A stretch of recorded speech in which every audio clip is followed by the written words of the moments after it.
Waterloo recorded. Park is a 10.5-acre park, so a pretty sizable park on its own. If you're looking for kind of a regional comparison, it's about the same size as Discovery Green in Houston. So this on its own is a significant park in the chain of parks that we're doing overall, which will be about 35 acres. This historically was a park and really a space for events and other programs, as well as sort of a great space to relax and enjoy some of the beautiful heritage oaks that are on site. And so we'll touch on some of those features as well as we walk through the park. The vision, and this is a nighttime shot. The vision for the completed Waterloo Park is really this multi-dimensional space centered around a large open lawn and an event space in the middle of that. So we have this performance and concert venue right in the middle, and you can see that really illuminated at night with a big crowd enjoying a show or performance. And then you see the backdrop of the city of Austin. So this is a really centrally located park, and we think that's essential to its success, is that it's very accessible. This is a shot from December of 2019. You can see that, at that point, a lot of the work we'd done was moving the dirt around. Sort of the first thing was putting the utilities underground and reshaping the landscape. And you can see how the site looks pretty gray and brown. And that's because we were getting everything ready to install the buildings that will be on site, and then eventually the landscape. Jumping forward, a very similar shot. This was taken just a couple days ago. So you can see the progress that has happened on building these structures.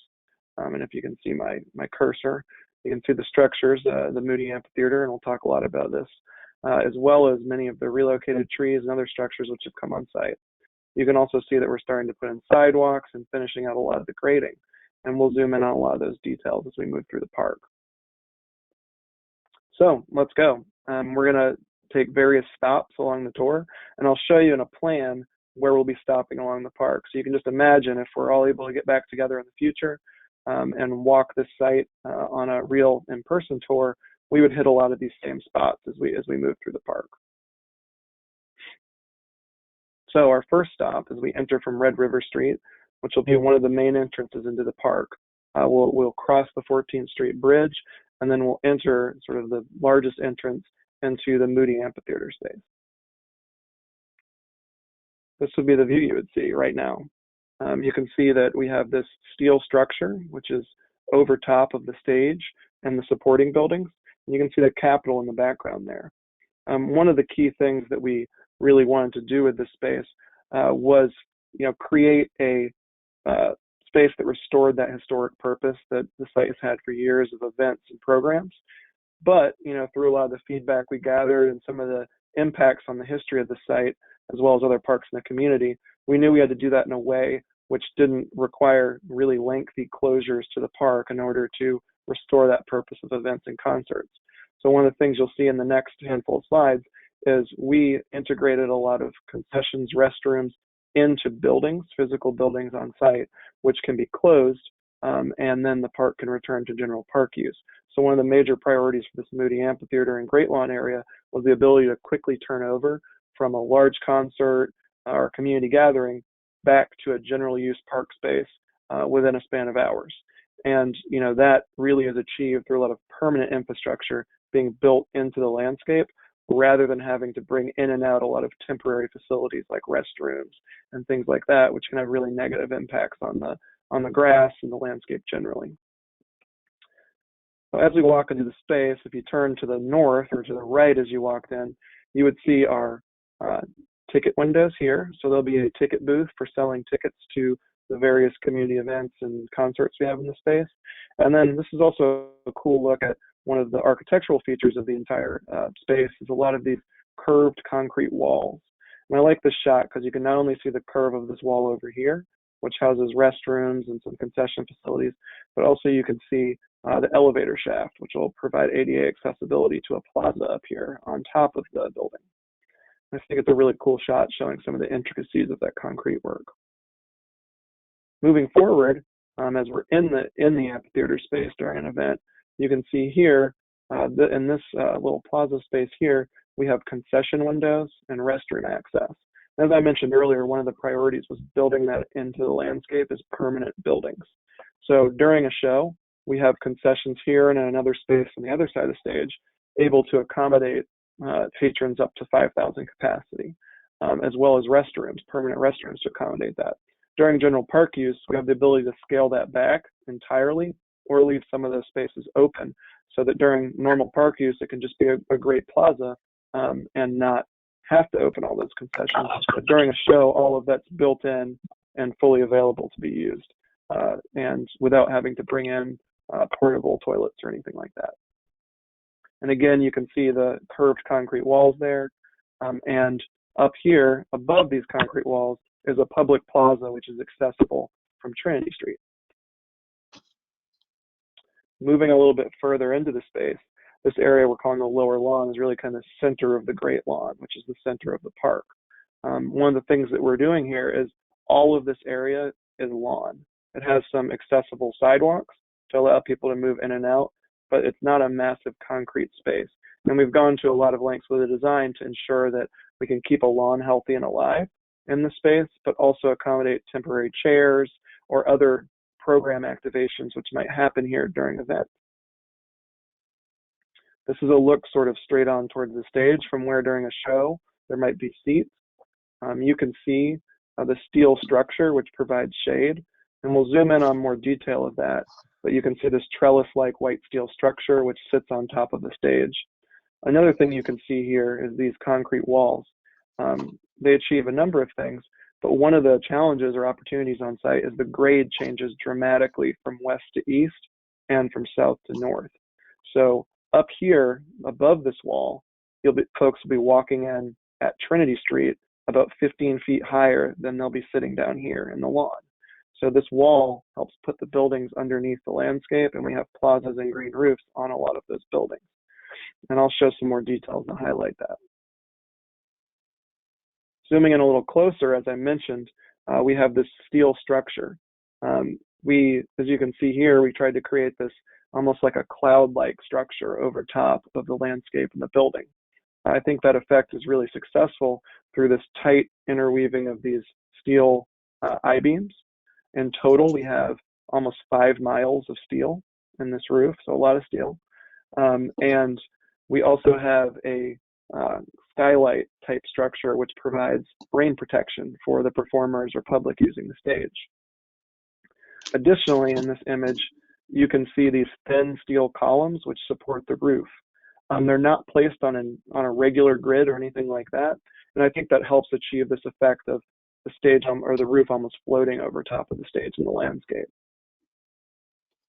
Zooming in a little closer, you can see the intricate work which goes into putting this together. It was a combination of sections which were fabricated off-site, brought on site and lifted by crane, as well as individual beams and components which were lifted by crane and then welded individually. So there are thousands of welds which went into putting together the structure, and we're still working on it now. And this has gone on over a period of months. As you can see, we hadn't really even started in December, and now we're this far along in May. So there's been a lot of work from crews on site, fabricating and welding this steel structure. Here's a view from sort of straight on. So imagine kind of the best seat in the house, right by the sound mix position. This would be what you would see, minus all the construction equipment and debris, of course, and plus a lawn. And the performers would be on stage right here in the background. And we may have this lawn seated for certain events, or this could be open and everyone could have picnic blankets. During general public use, if we look at one of our renderings, this is what it would look like. So you can see the stage, you can see the walls, and we'll have plants growing up them. And then you can see that steel canopy stretching out over the landscape and the stage. So jumping back like that now, and that's the future. So very similar angle you see there. It gives you a sense of what it might look like. This image always kind of makes me chuckle a little bit because we have all these weeds growing in the lawn. I promise we'll cut the grass and it'll be nice and smooth. And we'll make sure of that during park use and events. But it does look beautiful. It looks like a prairie. One sort of little detour we're going to take from our stops is to talk about a really exciting recent event that happened this weekend where we were able to transplant a tree on site. Tree transplants have been a strategy that we've utilized throughout construction, through a lot of really critical partnerships. And so I think it's important to point out that a lot of the transplants we're able to achieve, along with the project as a whole, is about critical partnerships. The entire park is a partnership between the City of Austin and Waterloo Greenway, and that critical partnership, funds, designs, and manages this space, and will continue to do so throughout the other spaces. The Greenway takes over primary responsibility for operating in the future. This is a critical partnership between the city and the Conservancy. We've had individual opportunities such as tree transplants to partner with a lot of other great institutions, governmental and otherwise, as well as adjacent development partners. So in this particular case, we were able to save this great tree, partnering with UT and the City of Austin, and move this tree from UT campus as it continues to modify the areas for the future stadium and straightening of Red River. And the tree was able to be brought down into the park. I love these photos because tree transplants, I mean, they sound complicated just to even talk about it, but they're even more complicated than you can imagine. They're serious endeavors involving a lot of coordination and a lot of labor. But we really see the benefits to that being, I mean, one, obviously we're saving this great tree, which can provide habitat, and, losing such an old mature oak is, it really sucks. The other, though, is the experience for park goers, even day one. The shade that these trees can provide on site can help allow time for a lot of the smaller trees we're planting, and we're planting nearly 500 trees on site, can allow time for those trees to grow while still providing shade for park visitors. So jumping forward, one of the things I always marvel at is picking the route to move that tree from where it is to where it's going is a huge logistical challenge. And we have great folks working on it. And you can see here, one of the things they have to do is figure out the clearance heights for all utilities so that they can move the tree along the roads. And this is one instance where we had a real tight squeeze. So you can see the crews here lifting some of those utility lines in order to get the truck and the tree underneath them. Once the tree came on site, it was lifted with a large crane into its final new home. And then here is a view, a little bit of a further zoomed back view, and you can see here is that great tree, surviving and thriving in its new location and adding to this wonderful canopy we have on site. So this tree will provide shade for folks sitting in the lawn for years and years to come, which planting smaller trees wouldn't have been able to do for years and years after that. So the combination of these great, relocated trees with new plantings really allows us to create a wonderful shade canopy for generations of Austinites to enjoy. So jumping back to our regularly scheduled tour stops after that detour from this weekend, one of the things that we also did in this space, in addition to building concessions and restrooms, which can support the public experience of events in the park, we also want this to be a place where performers want to perform. They can accommodate a wide range of different types of performance. So we envision this having, your favorite contemporary music shows, but also symphony and ballet and other dance and community events. And in order to do that, one of the things I really wanted to focus on was building the back of house infrastructure to support the artists and all the crews that support those events. So, within the back of house, we have 6 dressing rooms, we have loading docks, we have the IT infrastructure and offices to support that. We have crew areas and restrooms and storage spaces, and everything required to put on a large-scale event at its best, greatest capacity. So this will be able to accommodate obviously smaller events as well and provide that space for the artists that they need. So I like this shot because this is what you would imagine if you're the artist performing on the stage. When you walk out of your dressing room on the stage, this will be the door you walk through and the experience that you will have. So, we haven't put on all the layers of steel yet, but you can get a sense of that kind of shade canopy that this creates over the stage. And looking out to your right would be the audience seeing you perform. During a non-show mode, we have ADA accessible ramp and stairs which lead up to the stage. So it's going to be an area where the public can come sit and enjoy maybe their lunch or hang out in this beautiful shade canopy. Going into the back of house, I like this shot because it's a little bit older before we put all the walls in, but you can see how all those uniquely placed steel columns come down through the plaza above and land in this back of house space. And that's how we have this interesting series of columns that we're working our interior walls around. This space here all becomes, and the walls have gone in, becomes back of house space and offices. It's also interesting because you can see on the left the curved concrete wall, which is the back of the stage. And so you can kind of see the inside of those curved walls. The other cool thing, which you'll see as we move to the next area of the park, you can see here, is that this is built into the hillside. So above us is the plaza and green roofs. So the experience of seeing this from inside, it looks big, but on the outside you see these elegant curved concrete walls and a plaza and planted landscape, but you don't see this huge building kind of in the center of the park. And so because of the change in grade from west to east and south to north, we're able to kind of push this building back into the landscape and hide a lot of that, which achieves all the functions we need, but also maximizes the park space during all hours of operation.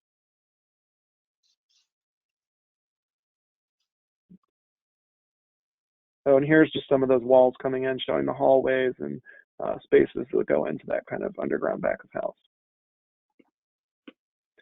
Moving forward and going a little bit to the south, we'll walk through these great heritage trees we have, and then we'll walk into the Family Pavilion and the Deal Booth Promenade area of the park.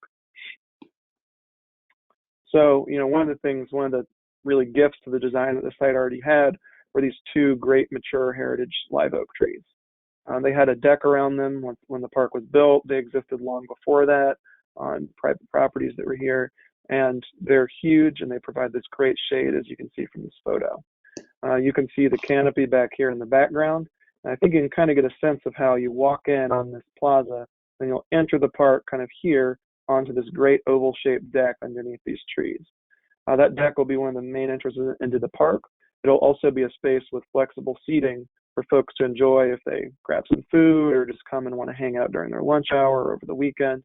And you can see, how the deck perfectly encapsulates that shade. One other thing that we've gone to great lengths here is you can see kind of here in this drawing, I think it's pretty cool, is all these piers that are the foundations for the deck. We worked really closely to make sure that we were putting those in places which didn't disturb the root zone or impact the tree negatively in any way.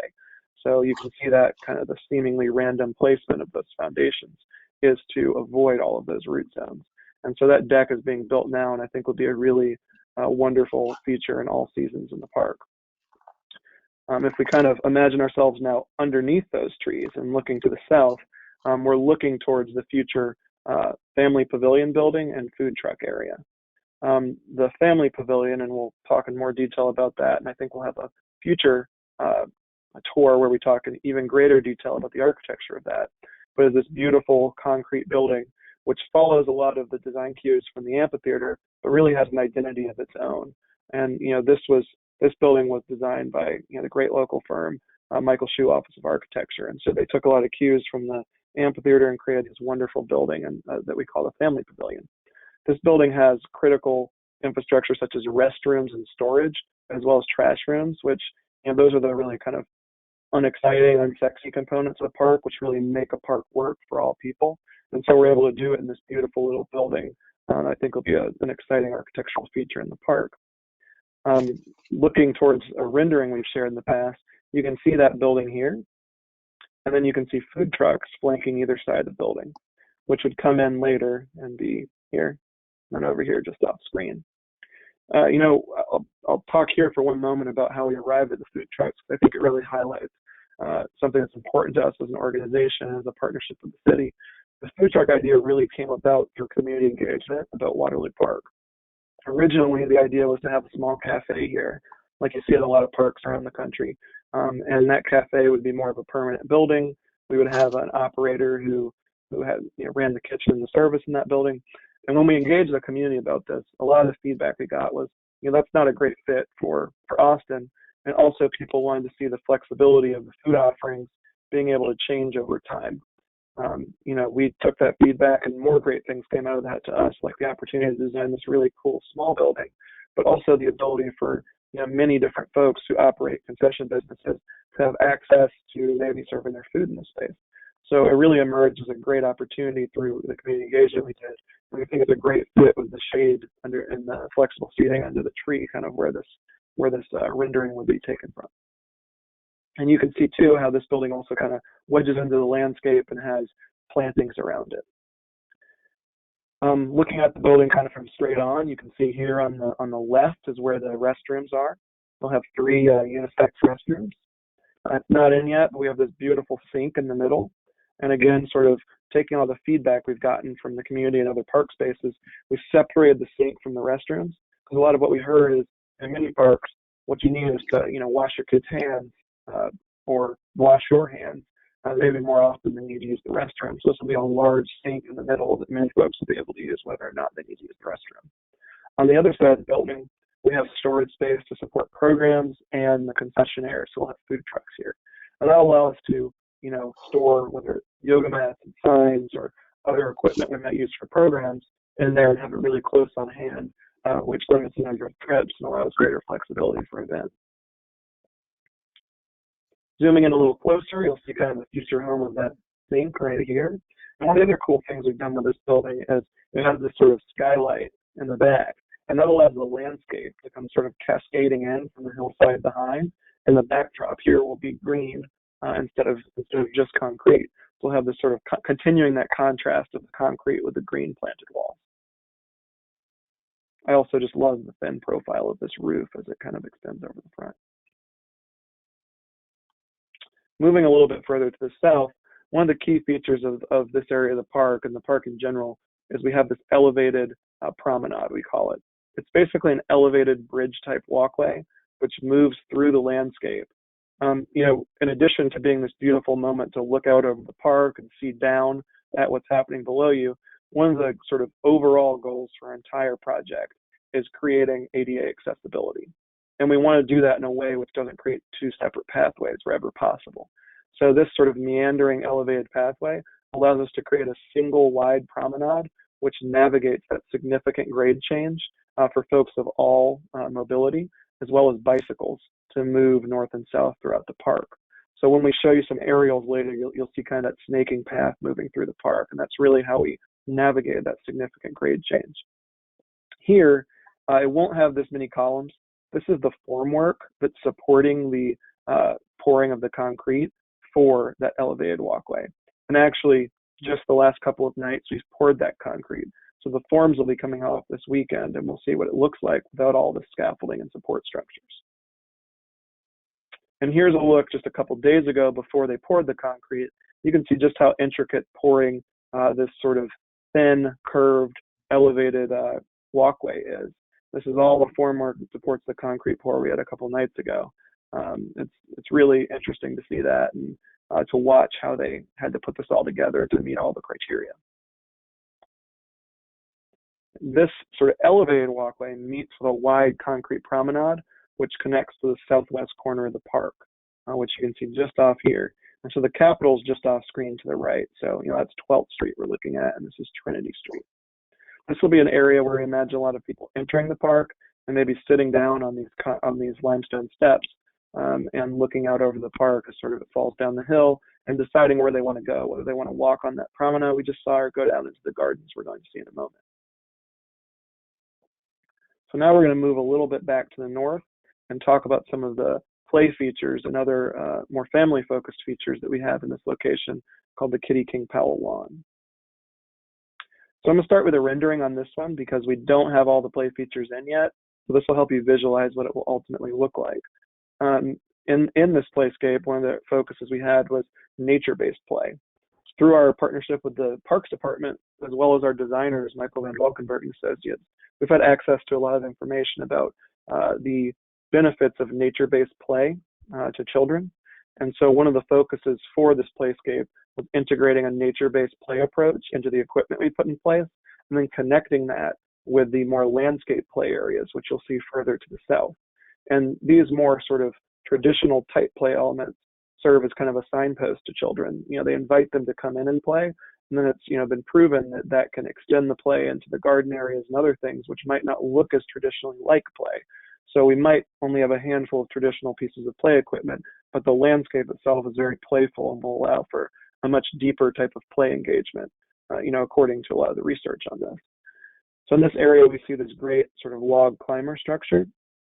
We have what we call mega grass, which are these cool wood, massive grass landscapes over here, which younger children will be able to kind of run through and climb on. And then in the background, we have this stone slide, and I'll show you all some more images of that.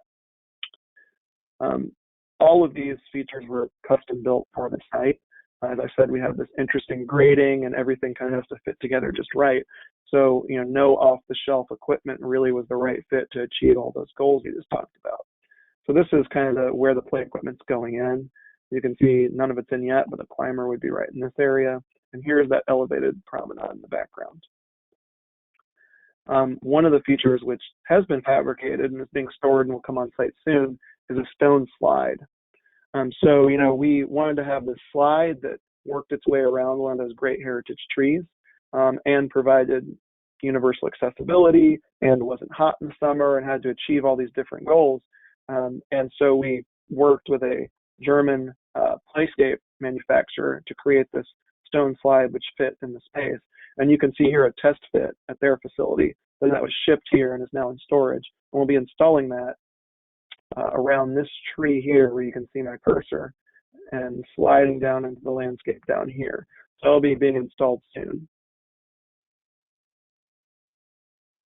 Then walking a little bit further south, we go into the Hill Country Garden. And like I mentioned in the play discussion, this is one of those areas where it's a garden, but it really connects with these more playful elements that, sort of stitches together the nature-based play with maybe some of the more learning and garden opportunities, which can come in this Hill Country space.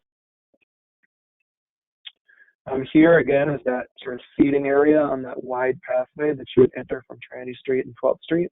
And those seats kind of start to cascade down into the Hill Country Garden landscape area. Here's a close-up shot of these things we call stone scramble. So one of the things we've tried to do on site is achieve different sustainability goals and use sustainable materials where possible. This right here is a waste product from stone quarries. On some of our design team's visits to some of these stone quarries, they identified these just piles of this waste product that's kind of the chopped off leftovers from more standard products used in residential building. So we have all these bits and pieces of the stone which are going to be put together to create little plazas and informal pathways which lead through the garden. Those informal pathways will be great opportunities for, kind of kids to go sprinting around and weaving through the garden. And then we have more formal ADA accessible pathways which navigate the garden space as well. So you can imagine this being kind of the playful element to enjoy kind of running through the middle of those gardens safely. Looking down south, you can see those more formal pathways which weave their way through the garden space. One cool thing here is we're using concrete on the bridges and the elevated promenade and the primary entry, but these pathways through the Hill Country Garden are a permeable pavement material, which allows water to drain through and doesn't create more impervious surface. And there's a number of benefits to that in this space. But one is we really liked, and we know Austin really likes this decomposed granite, like the trails around the lake. But that can have maintenance issues and also isn't accessible to everyone often. So this allows for sort of that look and feel of that, but creates an ADA accessible surface. And it also allows for the drainage of water through that can happen with a decomposed granite. So this is kind of our hope. This is sort of the best of both worlds in these areas where it's appropriate, particularly in more sensitive environmental areas. You can also see here, this pathway kind of winds its way through this great canopy of historic live oaks. These have been on the site for generations, and we were able to preserve them. And then we weave the pathways and gardens through those existing oaks. So the elevated promenade, you'll be kind of in the treetops. And then on these pathways you see here with the permeable pavement, you'll be down experiencing the garden sort of at surface level. One of the other really interesting elements that we wove into these spaces, and then all these kind of elbows or corners of these pathways, we put in these custom cast in place benches. We wanted to create a lot of seating in the park, but not have, just sort of benches stuck in places per se. We wanted to have these unique seating elements which fit into the landscape and the design. So these benches, I'll zoom in a little bit on them here, are cast in place concrete, and we'll have a wooden topper that we're putting on top of the flat surface, which will enhance the comfort. But these will be great opportunities to sit in the shade, as you can see here, shaded by these great heritage live oaks, be able to sit in the shade and, just have a peaceful moment. Or if you're watching your kids play and run around through the garden space, you'll be able to see a lot of the park areas from here, and keep an eye on the kids. And so you can see here, we're getting ready to pour that permeable pavement binding material inside of these concrete edges, and that's where those walkways will be. How's that second job working out? It's really way back. It's not. Oh, It's not additionally, this is an image of what that'll look like in the future. So you can imagine kind of sitting on one of those concrete benches I just showed you and looking out towards the garden. So you can see those heritage oak trees, and then you can also kind of see some of the kids running through those garden spaces in the background there. And then you can see other folks sitting on benches in different locations. And so we wanted to create that sort of shaded garden experience, but also maintain the safety of being able to see other people in that space at a distance. people, and then we put the label, so we gave. So here, Yeah, I'm gonna show you some aerial views. And I'm sorry, I'm getting some feedback from someone on their mic there. And so here we'll show some aerial views of the park, and you can kind of see from a bird's eye view, a drone view, some of these different spaces we were just talking about. This is kind of looking down kind of above Central Health and the former hospital. You can see the amphitheater structure here, the roof. You can see those curved walls. And then behind here, as I mentioned, underground in the landscape and underneath this plaza, that's where a lot of those back of house functions are, like the dressing rooms and the offices. Here are your confession and restrooms. And then here's the lawn. If we zoom in a little bit more, this is that tree that was just transplanted. So these drone photos are from just the other day. So we've got the tree right there, and it joins another beautiful transplant that came from the state capitol complex right here. So this is an 18-inch live oak, so a great tree. This is a 41-inch live oak. So that, moving that was, an even more labor-intensive undertaking when we did that. You can see up here is kind of where the great open lawn will be.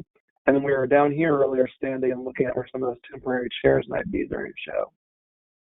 I'll also point out in this view, this lawn is supported structurally and quick draining. So one of the things we wanted to make sure could happen is that if we have chairs in an event, all these people, we can water the lawn, treat the lawn, and turn it back over into general park use quickly. We have a quick draining system, and then we have a cistern underneath the lawn which captures that water, and that's been installed. It's underground here, and then that water will be treated on site through rain gardens and through the cistern, and then put back to water a lot of those plants on site. So another cool sustainability feature, which also allows us to hopefully create a more robust space here, a more robust and survivable lawn. I'm looking from south to north, so we're floating in a drone above 12th Street right now. You can see that sort of meandering, snaking pathway, which creates the elevated promenade here where my cursor is now, and then connects back to the ground. And then that pathway continues to wind around the back side of the lawn, and then brings us over here to where we entered at 14th Street. So, if you imagine kind of a length of string that it takes to get from one elevation to another, and it's 50 feet in elevation change, at a slope that someone with a wheelchair can safely access, that string can't be too steep. So the way that we were able to achieve that is by winding it throughout the park in a shorter distance, but overall at that same length. So it creates that great opportunity to see all these park spaces from above, but also creates ADA access without creating separate ramps or elevators or things like that. And will allow a way for bikes and other, wheeled mobility to move through the park. Also, I'll point out here, you can see those benches, and you can kind of see how these sort of seating areas, shaded seating areas, fit into the landscape. Moving around to Trinity Street, I like this view because you can see how the canopy looks from above with everything coming together, and you can see out towards the former hospital, the lawn, and Red River Street. So we entered here on 14th Street, and we made our way to the right through the lawn and the amphitheater and into the park space. And you can see all those layers of steel which go to create the shade canopy and represent about 5 miles of these steel components. Oops. And so with that, that's sort of the presentation that I had. And I know we've been taking your questions in the comments, and we'll look at those and answer any questions we can. So thank you all for listening to that. Thank you, John. This is Melissa from Waterloo Greenway jumping back in. So if everyone could stay on mute and just submit your questions through the chat, I'm going to read through some of the ones that we got during the tour. And thank you, John, for giving that great walk through the park. It's really fun for us to be able to show the park progress with you all. So looking through the questions, we got a couple about the tree relocation, asking about details on that. Someone asked where it was moved from at UT. So that was at Robert Dedman and 20th. And that's a part of UT's project to reimagine the Irwin Center. John, was there anything else that you wanted to add on that? Yeah, I'll jump back, and I can jump back and highlight again. I know there's a question where specifically was the tree, so I'll jump back to the photos I showed in the aerial and point that out. If I can do that. Oh, I think the presentation just went away on my screen at least. Yeah, let me load that back up. So we'll load that back up, but that went in sort of the Great Lawn area. And if I can jump backwards here. Melissa, can you just jump back a couple slides? Not working for me, unfortunately. Yeah, sure. I'll scroll back through here. This one's fine. So in the lawn there to the lower left, you can see the tree, and that'll sort of set the back edge of the lawn. So during kind of general park use, it'll provide shade for people sitting on that sloped lawn, and during a show, it'll provide shade as well. And it joins some other existing and relocated heritage trees, as well as I mentioned earlier, about 500 new trees that we're planting on site. And a large number of those will kind of create a crescent at the back of this lawn here, connecting those existing heritage trees. So kind of stitching together, like I mentioned, those great transplants from partners with new trees that we have growing in nurseries right now and will be coming on site very soon. Yeah, absolutely. Well, thank you for that. We also have a few questions about the Family Pavilion and the restrooms. We've had some folks ask about the hours that those restrooms would be open, John. Yeah, so we're working on our overall hours plan for the parks, but generally we'll follow parks rules on hours. We will have, if we have, say, a community event or program of some type in the amphitheater, which runs, up to park closing, we'll obviously keep the parks open later so people can get out safely. So there may be extended hours for certain events, but generally we'll follow park hours. And the restrooms themselves would follow those hours as well. And that would be those 3 restrooms here. And then, as I mentioned earlier, we have significantly more restrooms, dozens of them, in the amphitheater building, which if, park use is really, crazy one day, we'd be able to utilize some of those restrooms if we needed for additional restrooms to support park use. But generally speaking, those would likely be closed during non-performance, non-event times. And those park restrooms would be utilized. Yeah, thank you. And we also have a question about water fountains. So can you tell us a little bit about that? Sure. So we have water fountains throughout the park, and those water fountains will include bottle fillers and also in certain locations, dog water fountains. So we've kind of got the tree of all the different water fountain types located in various locations throughout the park. We certainly want everyone to keep hydrated in the park. We know it gets hot, and again, that's part of why the trees are so important. But as the shade continues, we'll have more and more shade, but water will always be important. So we'll have fountains throughout. Yeah, and those are some things that restrooms and shade are 2 things that we've heard from our community, along with water fountains, that help folks stay in the park longer and have a more comfortable experience. So thank you for those questions. That's really important for us as well. We have a question about other trees being relocated to this site. So can you just run through for us one more time all the trees that we've been able to relocate through partnerships? Sure. So, we have relocated so far 2 trees from adjacent sites onto Waterloo Park, and we have plans for 2 more.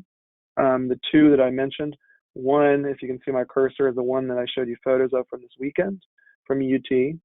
The other is this massive 41-inch tree from the Capitol Complex expansion at the state, which is right here. We have plans for 2 more. One is coming from an adjacent development partner. Will be off screen here in the southeast corner. And another is an additional UT tree from around the same location that Melissa mentioned earlier. And that'll be coming over here to kind of this area of the park. In addition to those off-site relocations, as when trees presented conflicts, whether that's through utilities or grading or other things on site, we were able to save a number of trees on site and relocate them on site. So you can see a few of those setting the back of this lawn structure here. And so I think at this point, you probably noticed, but it's worth pointing out that this is a man-made lawn at the back here. So a kind of almost highway bridge-like structure was built out over Waller Creek to add lawn back in that was, lost as the tunnel pond was built. So there were no trees here, but we've been able to relocate ultimately 3 trees here, and we'll plant a lot of new trees. So we had some on-site relocations. We're able to save on-site trees and move them to more advantageous or beneficial spots on-site as well. Thank you. We have a question related to the amphitheater. So the amphitheater is obviously a very important feature in the park aesthetically, but also with its function. And the question is about any sound mitigation that we are incorporating into the design of the amphitheater. Yeah, great question. And so when we were designing the amphitheater, obviously those things went into consideration. And there's a couple features of the amphitheater that I'll point out now, which really help mitigate sound. One is the stage itself is down about 15 feet from the street level at Trinity Street and is surrounded by concrete walls. So the stage itself and a lot of the sound emanating from the stage is mitigated in some ways by being down behind these concrete walls and basically subsurface.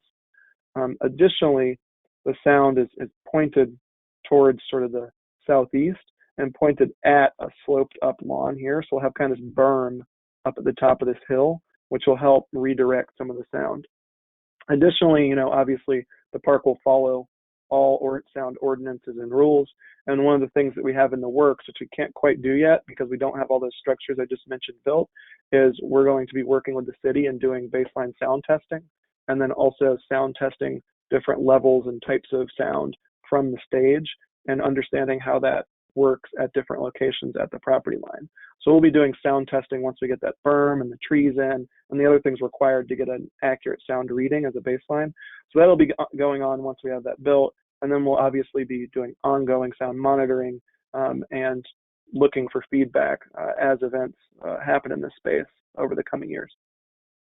Yeah, most definitely. And I'll just add that we're also a part of the Red River Cultural District, and it's important for us to learn from their experience. So it's been really helpful to be talking with those venues to hear some of their best practices and some of the items they've put in place to make sure that they have comfortable and safe operations all around. So thank you for that question. We also have a question about when the park is going to open. So we have always envisioned the park to open later this year. And of course, with the crisis going on, we have to continually reassess and make sure that we can do that. So we have not announced any changes to that. And if we do, we will make sure to update our community. So thank you for asking that question. We have the last question that we have is about funding for the park.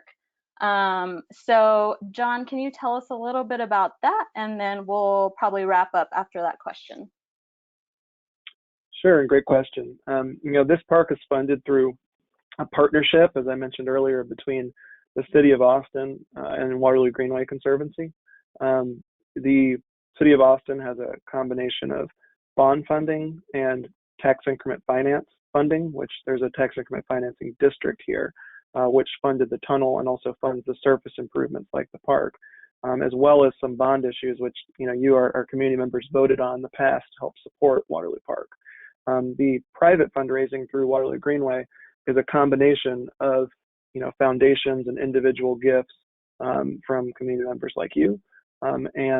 Additionally, I'll point out that the state is a partner in this as well. And through a Texas Parks and Wildlife grant, that's gone to support some of the play features and nature play elements in the park as well. So the state has been involved in awarding that grant to the city and the park itself. So it's been a real partnership effort to fund this. And, you know, I'll take this moment to point out that, you know, this is a large capital project that we're undertaking, and we're still fundraising to support those efforts in future parks. So, you know, support from the community by joining us on, you know, a meeting like this and learning more and sharing with your friends, but also financial support to our organization is critical. So I know that this is a challenging time, but we appreciate you joining and helping spread the word and continuing to be engaged with our project and being that's critical to us opening this park and all the future ones. Yeah, and on that note, you know, there's obviously a lot of need in the community right now, but I think we have really come to appreciate our outdoor spaces even more during this time. So if you are able to or are interested in supporting us, we are participating in Giving Tuesday and have extended our campaign. So we have a pop-up fundraiser happening right now. Please visit our website at waterloogreenway.org if you would like to get more information or join us in on that. And on a final note, again, we really thank you all for joining us today. It's always fun for us to show off the park and get folks excited. We can't wait for it to open, and we can't wait to show it off in person as well. In the meantime, if you'd like to join us for any other Waterloo-In-Place programs, we have another virtual opportunity coming up this Friday, a live art class. And then in 2 weeks, as I mentioned, we have our next virtual tour where we'll take a behind-the-scenes view of the Waller Creek Tunnel with our friends in the Watershed Protection Department. And then we'll have another tour following that on the Family Pavilion, and that's going to be on May 27th. So please join us for one of those programs. Please visit our website if you need any more information or any of our social media channels. And on a final note, these programs wouldn't be possible without our community support, including our partners. So I want to give a special kudos to our supporters, BBVA, the Powell Foundation, Susan Bond Foundation, Waterloo Sparkling Water, and the Word Company. Again, if you missed some of the presentation or want to watch it after or share with folks, please check it out on our social media or YouTube. Thank you all again for joining us, and have a great afternoon. Thanks, everyone.